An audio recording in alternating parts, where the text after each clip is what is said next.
Hi, Joe Kehrig with the Kehrig Real Estate Team, and this is your San Ramon Valley update. And you're going to see some changes, and we're going to talk about them, how the market changes towards the end of the year.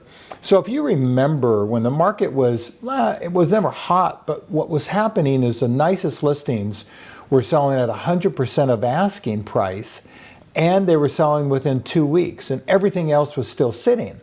Well, what happens, the market peaks as far as inventory in July. Then from that point forward, August on, inventory drops and drops and drops and drops.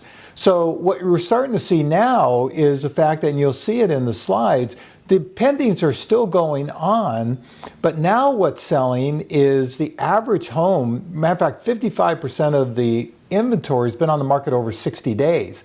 And a third of that, or 36% overall, has been on the market over 90 days.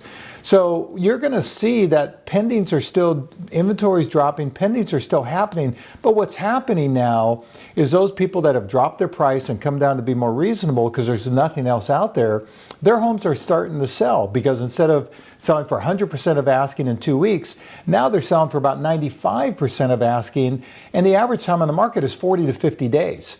So again, this leftover inventory, what we call the sales rack, towards the end of the year, is what's starting to sell and to clear the inventory a little bit. So we'll see in January, there's going to be a lot more stuff come on the market, but we'll kind of see right now going into the year, it looks pretty good as far as not a lot of inventory, which means the market should be pretty active when we get to February and the buyers start coming out. But look at San Ramon. The one thing you can see is, yes, actives are down, and so are pendings. I mean, we're getting into the end of the year, the holidays, and so yeah, there's not as many buyers out there, but you know what? Homes are still selling, and you can see the inventory consistently going down. San Ramon, Danville, same thing. Not as drastic, but you can see pendings are almost the same. Actives are almost the same, but still down a little bit. Alamo, same thing. Pendings are down just a little bit, but actives are down a little bit more.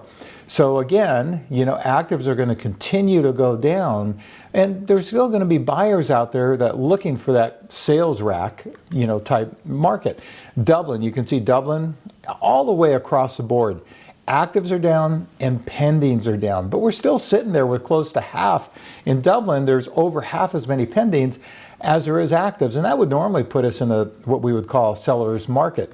Now you take a look at this, and it's been a long time, almost across the board, everything's selling in the 90%. Now, I said everything's selling about 95% of asking, and you can see 97, 98, 99.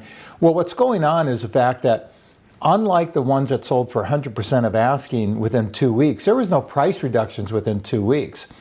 This 97, 98, 99% doesn't reflect price reductions, but almost all of these, or at least half of them, have had price reductions. They've been on the market for 50, 90 days, and so what's happening, they're coming down in price, becoming more attractive because there's not as much out there, and they're selling. So that's what we're seeing. The homes that have been on the market now the last 3 months that haven't sold are now lowering the price. Plus, buyers are, negotiating a little bit, negotiating about 5% off the price, but we're seeing the market move. So the interest rates are solid. They're solid in the 6 to 6.5.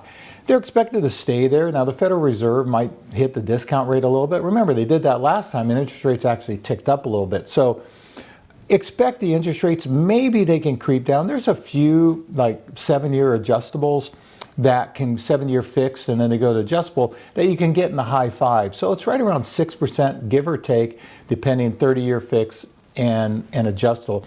Expect in 2026, it's not going to move much off that.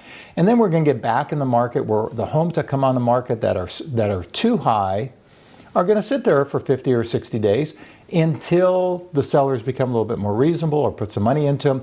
Then they'll go pending. But don't expect that to happen right away. The only reason that's happening now is because we're not seeing a lot of new inventory. But expect the inventory starting in January, February, all the way to July, increase and increase and increase and increase. And so again, if you're a seller, get that home on the market. And if you're a buyer, you can go out there and pick something off the sales rack, because who doesn't like a sale? And again, any other questions that you have, because if you just want to get an idea on your home, maybe you're thinking 2026, if it makes sense, give us a call. And again, give me a call, Joe Kehrig, 925-487-6600. 888-888-6838, or drop me an email at joe@kehrigteam.com. If you want to learn more about the Kehrig team, go to our website, www.kehrigteam.com. Have an unbelievable holiday, and again, stay tuned because we're in a very fluid market, and I will keep you up to date on what's going on.